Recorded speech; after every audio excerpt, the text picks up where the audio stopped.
In most games, losing is the end. In Dwarf Fortress, losing's the point. I'm Alex with Serious Goose Games, and today we're talking about Dwarf Fortress and capital F, fun. Dwarf Fortress creates fun not despite failure, but through it. It uses the player's lack of knowledge, inevitable mistakes, and emergent disasters to create one of the most detailed storytelling tools ever made. It shouldn't work, but for some reason the Dwarf Fortress community celebrates each failure because every failure is a story worth telling.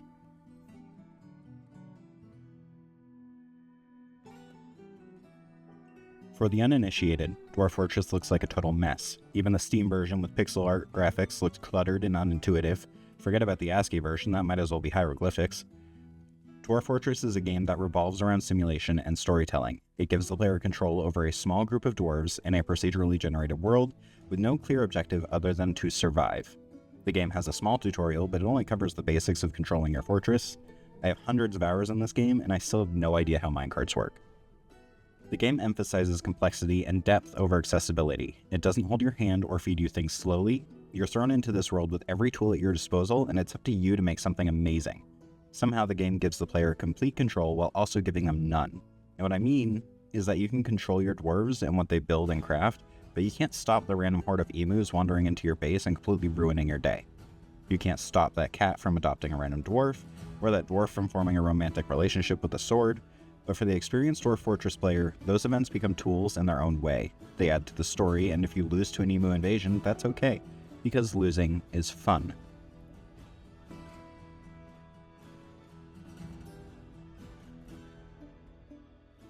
Fun in most games is usually measured with success, winning the game, mastering complex gameplay systems, or dominating an opponent to move up in the rankings.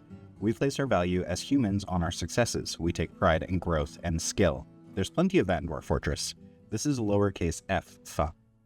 Capital F fun is completely different. It's chaos and craziness. Fun represents the unexpected and surprising events. It's utter nonsense and players love it. Fun means surviving until the cold, bitter end. The fun is in the storytelling. The players of Dwarf Fortress have taken all of the things that go against regular fun and rebranded it. Fun in this game means that something crazy and unexpected happened, and you get to tell the tale. One of the best parts of fun is how often it blindsides you with comedy. Maybe your fortress collapses because a single monkey stole your only pickaxe, or your military commander gets mauled by a goose and the rest of the army refuses to fight because their leader is gone. These aren't the kinds of things you can design for intentionally. They're the result of dozens of systems interacting in ways no human could predict. In any other game, that would be a bug. In Dwarf Fortress, it's a feature.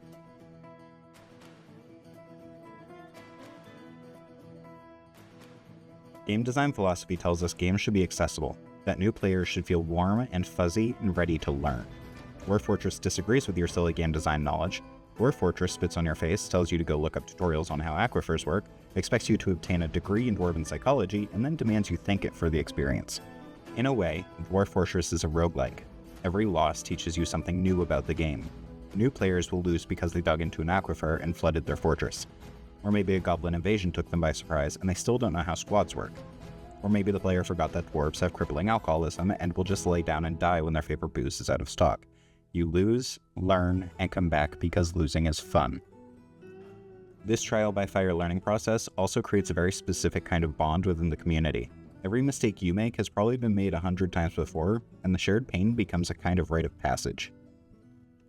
Players don't laugh at you. They laugh with you, because everyone remembers their first fortress flooding, or their first tantrum spiral. It's like a hazing ritual, except instead of a fraternity, you're being initiated into the secret order of dwarves who all have war stories to tell. Dwarf Fortress wants you to fail. It lets you make mistakes because every time you do, you'll come back smarter and more determined to survive. You can look back on these stories and realize that sure, maybe digging to the bottom of the world and releasing clowns was a bad idea, but it was fun. Did the dwarves run and hide? Maybe they fought valiantly until the fortress fell to ruin. Will you do it again? Probably. But next time it won't be out of ignorance, it will be out of determination and stubbornness to try and repel the invasion. This game relies on the player not knowing what will happen. Even experienced players with years poured into this game are still surprised and caught off guard. The unknown creates tension and surprise, making every new embark exciting with thousands of interactions you just have no way to anticipate.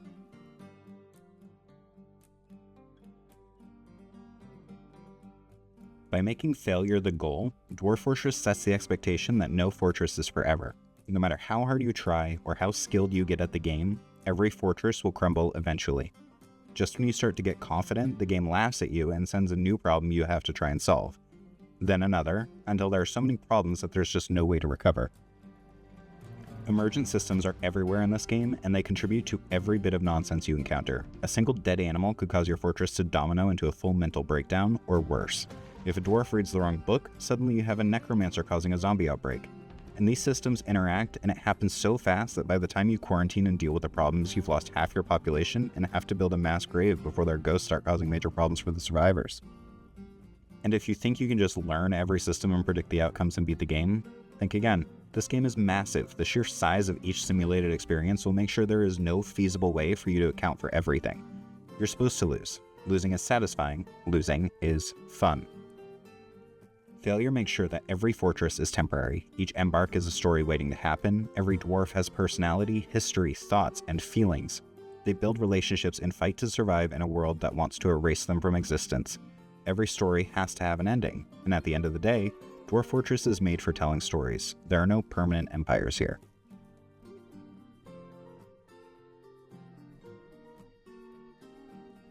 So how does constant failure turn into fun? Humans love stories. We love to hear about tragedy and overcoming adversity. Losing in Dwarf Fortress is a conclusion, a final page in a book. It's not just a game over screen. Sometimes it's a vampire infiltrating your fortress without you noticing. Maybe a bronze colossus strolls on through and takes out 200 dwarves without thinking twice. Sometimes you can see the failure coming, you can prepare and enjoy the end of a great story. Sometimes it's a twist ending more tragic than the mist, but somehow the game keeps pulling you back. This game might not be the biggest game ever, it's not topping any charts, and there's no billion-dollar esports scene, but it has an incredibly strong community. Failure isn't complained about among the players, it's celebrated, even bragged about. Failure isn't something to hide from or shame, it's a badge of honor, and the more glorious it is, the better. Players of all skill levels can share their experiences and enjoy the process together. Losing a fortress to flooding because you dug into an aquifer isn't met with ridicule. Instead you get, oof, been there. Try this next time instead. In a game like Dwarf Fortress, failure isn't the end. You don't feel like you wasted time or progress because you lost. Failure is the journey, the process. You play this game knowing and wanting to fail. Failure means progress, and the story is your reward.